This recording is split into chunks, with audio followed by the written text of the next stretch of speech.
এদিকে কিশোরগঞ্জ হাওড় অঞ্চলে দিনে 12 থেকে 14 ঘন্টা লোডশেডিং হচ্ছে।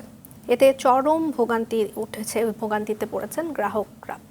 বিশেষ করে জেলার অষ্টগ্রাম, ইটনা, মিঠামইন উপজেলায় লোডশেডিং হচ্ছে বেশি।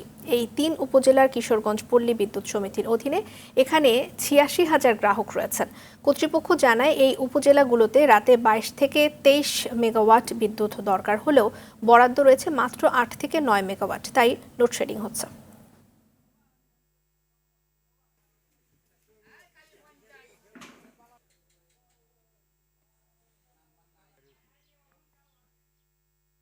এই মুহূর্তে কিশোরগঞ্জের অষ্টগ্রাম থেকে সরাসরি যোগ দিচ্ছেন সহকর্মী মোহাম্মদ ফরিদ রায়হান। ফরিদ, দেখা গেছে যে কিশোরগঞ্জে হাওড় অঞ্চলে 12 থেকে 14 ঘন্টা লোডশেডিং হচ্ছে। তো এই লোডশেডিংটা কমাতে কর্তৃপক্ষের কোনো উদ্যোগ দেখেছেন কিনা?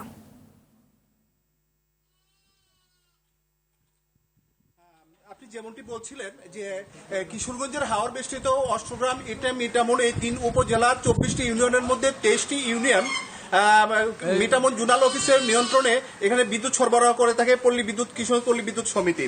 এই পল্লী বিদ্যুৎ সমিতির সাথে আমরা আজকে সকালে কথা বলেছিলাম। তারা জানিয়েছেন প্রতিদিনে এখানে 22 থেকে 23 মেগাওয়াট বিদ্যুতের প্রয়োজন হয়, কিন্তু সরবরাহ দেওয়া হচ্ছে 8 থেকে 9 মেগাওয়াট, এবং এখানে বিদ্যুৎ আপনার রাতে দেওয়া হচ্ছে, রাতের প্রয়োজন হয় 16 থেকে 17 মেগাওয়াট, কিন্তু বরাদ্দ থাকে 6 থেকে 7 মেগাওয়াট। এতে 12 থেকে 14 ঘন্টা লোডশেডিং করতে হচ্ছে এই হাওরবাসীকে। আপনি জানেন ইতিমধ্যে দাবদাহ বাড়ার সাথে সাথে লোডশেডিং এর মাত্রাটাও বাড়ছে।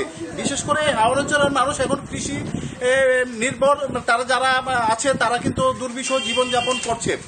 অন্যদিকে যারা নিম্ন আয়ের মানুষ আছে, অটো রিক্সা, ভ্যান চালিয়ে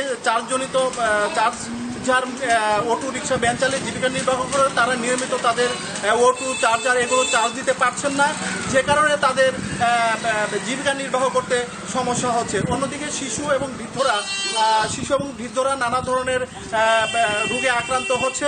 আমি যতটুকু তাদের সাথে কথা বলেছিলাম, তারা আমাকে একটু আগে যেটা জানিয়েছেন যে স্থানীয় প্রশাসন সহ জেলা পর্যায়ে এই বিষয় নিয়ে মিঠামইন জোনাল অফিস কথা বলেছে ঊর্ধ্বতন কর্তৃপক্ষের সাথে।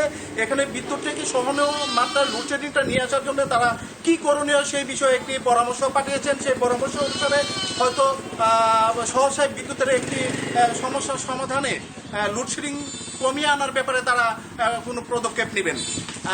এছাড়াও আমি এই এলাকার মানুষের সাথে কথা বলেছি, তারা যেটা বলেছেন 12 থেকে 14 ঘন্টা লোডশেডিং এর পাশে আমরাও প্রত্যাশা করছি যে কর্তৃপক্ষ খুব দ্রুতই কোনো উদ্যোগ নেবেন। ধন্যবাদ ফরিদ আপনাকে।